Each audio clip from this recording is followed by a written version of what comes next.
Now for a viewpoint from Capitol Hill, we are joined by Republican Congresswoman Marsha Blackburn of Tennessee. Welcome. You just heard Dan Pfeiffer say the president is not flexible on this, and in light of the veto threat the White House has already put out there, do you see any way of getting past a government shutdown tonight?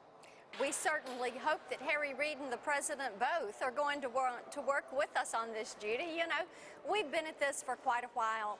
We know that the American people want the government to stay open.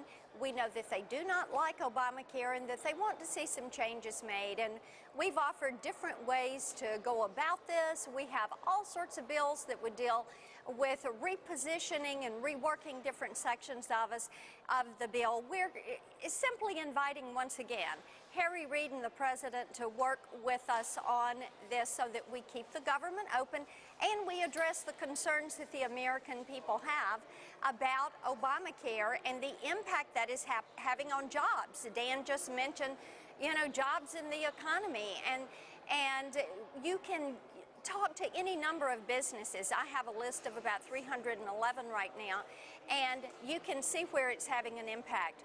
You can look at the number of waivers that have been given, 1,200, and the first being the president and his staff and Senate and House leadership waiving themselves out of the law when they were finishing writing the law after it had been passed.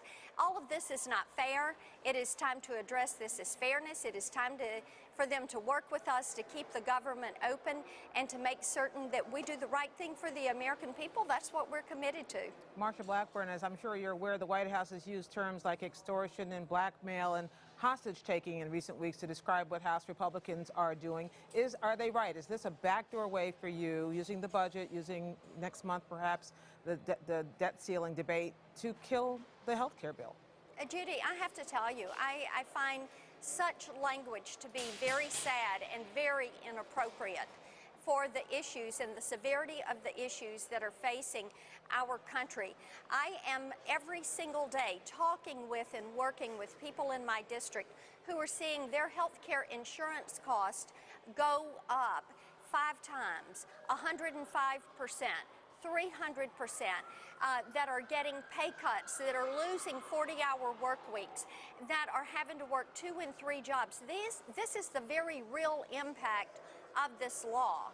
And what we are seeking to do is to soften that blow to the American people, keep the federal government open, soften the blow to the American people, help work through these issues so that health reform is done in a way that it preserves access to affordable health care for all Americans and people are not disenfranchised. As you stand there tonight, is this an intra-party fight, Republicans fighting Republicans, because you don't all agree that this is the fight to pick, or is it a fight with the Democrats in the White House? It's very clearly a fight with the Democrats in the White House. And we are sending back over to them another proposal saying, please join us, work with us. The individual mandate, which needs to be addressed, is a fairness issue. The president has given 19 delays, many of those to people that are friendly to him in the administration. Let's do this for the American people. The second thing is addressing the subsidy issue.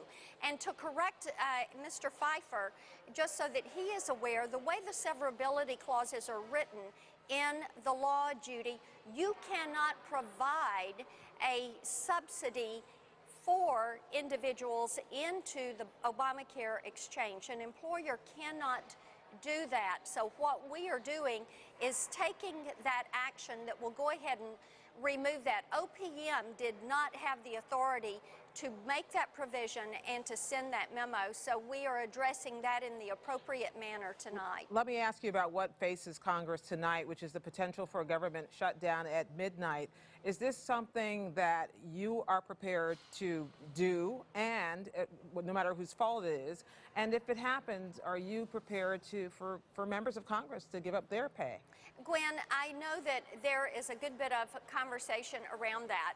And what we have to realize is that those of us on our side of the aisle were the original co-sponsors and brought forward the no budget, no pay. This is something that is important to us and important that we address it. If there is the 27th Amendment that affects the pay, but I think every member of Congress stands and says, look, getting this funding issue right, having the Senate work with us, having the White House work with us, these are imperatives. Again, we ask them to meet us. We don't want the federal government to shut down.